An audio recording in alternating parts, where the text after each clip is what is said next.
Isn't it strange how history in Resident Evil never really repeats itself, but it always rhymes somehow? Because when I played Resident Evil Requiem for the first time, I couldn't shake the feeling like, I've seen this before. Not the story, not the characters, but the structure, the fear, the isolation, the partnership. And then it hit me like a ton of bricks. Resident Evil Requiem isn't just telling a new story, it's quietly mirroring Resident Evil 0. Now, what do I mean by that? Well, let's start with Grace. When we first meet her, she's not ready. Not physically, definitely not mentally. She's scared before anything even happens, and that's important because that's exactly how Rebecca Chambers was introduced in Resident Evil 0.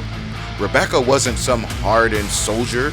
She wasn't even field trained yet. She was a medic, young, intelligent, capable, but inexperienced, thrown in a nightmare she was never meant to survive.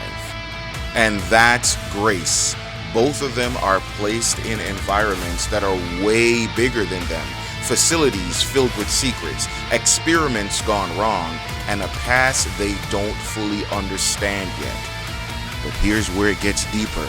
They're not just surviving monsters, they're uncovering the truth behind them. Rebecca learns about Umbrella's early experiments. Grace is forced to confront the reality of cloning, identity, and what she truly is. They both start as observers, but by the end, they become part of the story itself. Now here's where the parallel becomes even more interesting. Neither of them survives alone. In Resident Evil 0, Rebecca has Billy. In Requiem, Grace is constantly tied to others. First there's Emily, the mysterious little girl locked in the box, and then Leon, the battle-scarred Resident Evil legend. And just like Resident Evil 0, there's this constant tension between trust and survival. Rebecca shouldn't trust Billy. He's a convicted killer, a fugitive, but she has no choice. And in Requiem, Grace is forced into similar situations.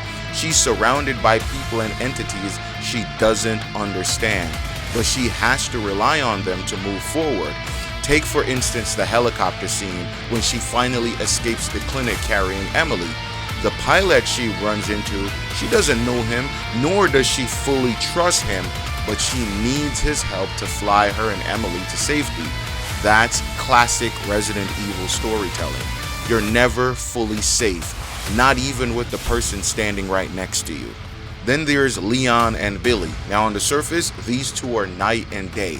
Billy is a former Marine convicted and charged with killing 23 civilians.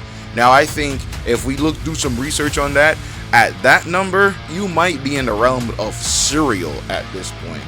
When we meet Leon, on the other hand, he's just a naive rookie cop trying to start his first day. He wasn't ready, nor was he trained for the events of Resident Evil 2. But by the time we meet him and we see him again in Requiem, he is a battle-scarred, trained agent trying to find a cure for a mysterious disease he's suffering from. Now here's where things get really interesting. Billy Cohen and Leon S. Kennedy are two sides of the same coin. What do I mean by two sides of the same coin? Well, both men were shaped by violence and survival. Both of them exist outside the system. Billy is labeled a criminal. Leon is a government agent. They are both thrown into situations where they become the protector. Not because they want to, but because they're both the only ones who can. Billy has to protect Rebecca. Leon protects everyone. We saw little Sherry Birkin in Requiem. Leon and Claire protected her to make sure she got out of that incident safely. And now in Requiem, Leon steps back into the chaos, while Grace is caught in the middle of it.